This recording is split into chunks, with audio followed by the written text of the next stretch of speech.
How to know if someone's meant to be in our lives. This is a really interesting topic because there's people who are life path, meaning they are literally supposed to be in your life to either teach you a lesson or to be with them long term or something of this nature. And then there's people who may just be passing by. Does that make sense? They're not really anyone important. They're not really anyone, when I say important, everyone's important, but they're not really significant in your life. They're just there based on you interacting with them, or maybe using the law of attraction, which can be a negative thing in a way, because we have these ego-based desires. I want to attract this specific person, but this specific person is not supposed to be in your life because you've made the intention. It's not coming from God. It's coming from your mind. It's coming from your ego. It's coming from your conditioning. This is why you may have heard me say this before. I don't believe in manifesting a specific person into your life. I believe that God knows the perfect match for us, and we should allow that person into our lives. So how to know if someone's meant to be in your life and they're your life path is you can actually ask your higher self. You can actually connect in with your higher self. You can just close your eyes and imagine your third eye connecting with the third eye of your higher self, and just repeat, connect me to my higher self, connect me to my higher self, connect me to my higher self 3 times. And that's going to connect you to your higher self. And then you can listen intuitively to your body. Okay, if I ask you to close your eyes and say yes, and notice how yes feels in your body. For me, I feel it in my sacral and my solar plex area, maybe a little bit in my chest. I feel a yes, right?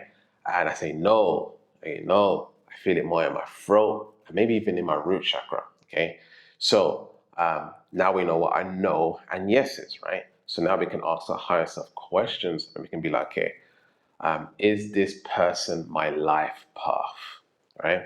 Is this person my life path?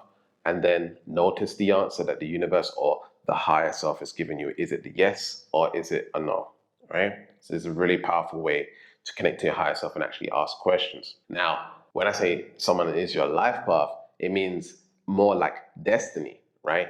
I believe before we even came here, there's a plan, right?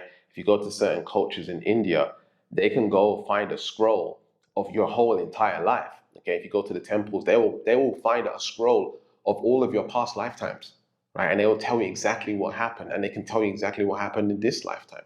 Okay, there's some very advanced stuff out there, right?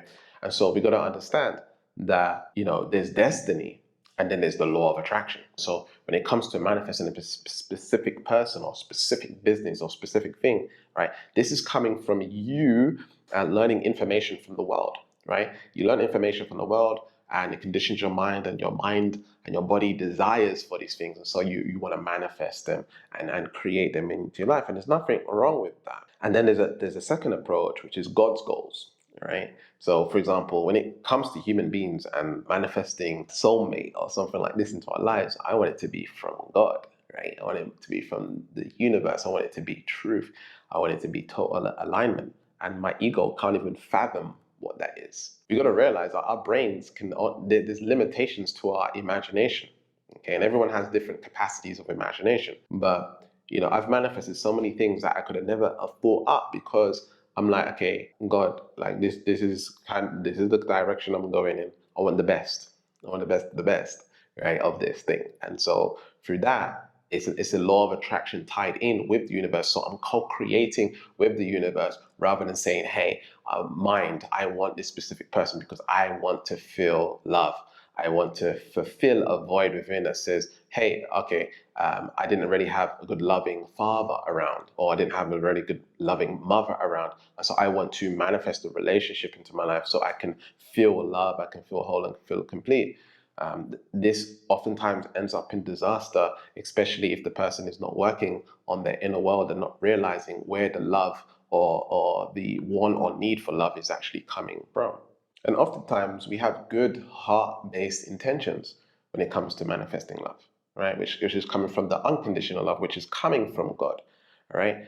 And sometimes God or the universe puts us through life path people that we're not supposed to be with long term. Meaning, this has personally happened to me where I'll get into a relationship and then it doesn't work out. Get into a relationship, doesn't work out. Get in a relationship, it doesn't work out. And as time goes on, maybe 4 months, 5 months in, I realize, oh, this person's more here to teach me lessons rather than this being a long-term romantic relationship. So let's say, for example, you set the intention and it's heart-based that you want to attract your soulmate. You're totally ready.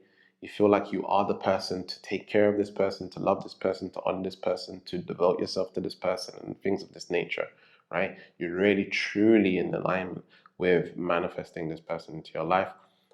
But you don't want to be too specific about it or anything like that. You want to leave it up to God, and it's really heart based. Sometimes you have to go through some trolls, or sometimes you have to go through some dating experiences that are challenging in order to get to the prince, so to speak, or the princess, so to speak, or the queen or the king, whatever name or label we want to put on it, right?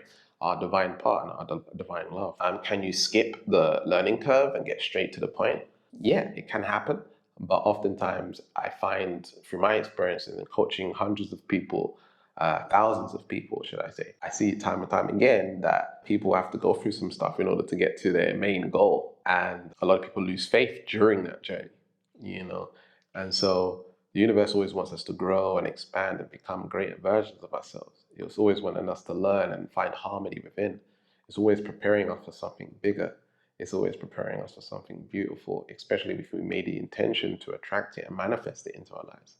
And so we got to honor and respect the rules and the laws of the universe and really step into that energy. So how do we know if someone's right for us? We know someone's right for us if it came from our heart. We know if someone's right for us if they're teaching us lessons.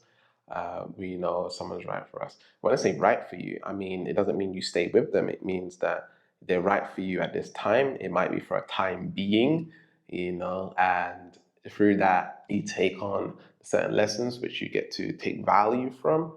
And it might be that it ends up, not working out. And then what happens?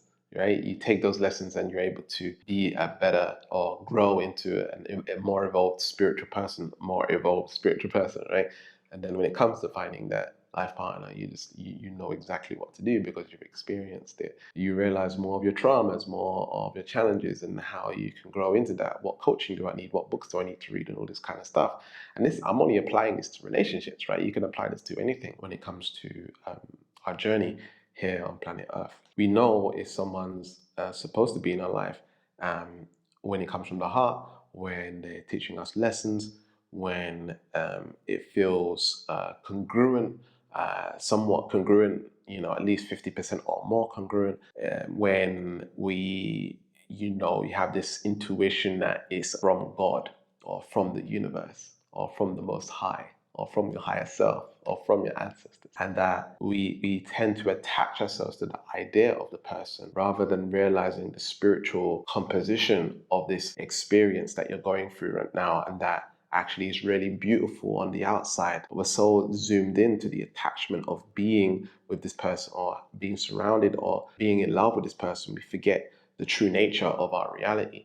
And we have to realize that there's so much more beauty when we zoom out and realize why we are experiencing this life form and what we're actually here to do. So anyway, if you would like coaching, there's going to be a video that's going to be coming up on screen right now. Click on that to get private coaching with me. I teach people abundance and love, healings and shiftings, and getting the life that you want. Okay, and if you like this video, give it a thumbs up. And remember to keep learning, keep growing, keep expanding, and I'll speak to you soon. Peace.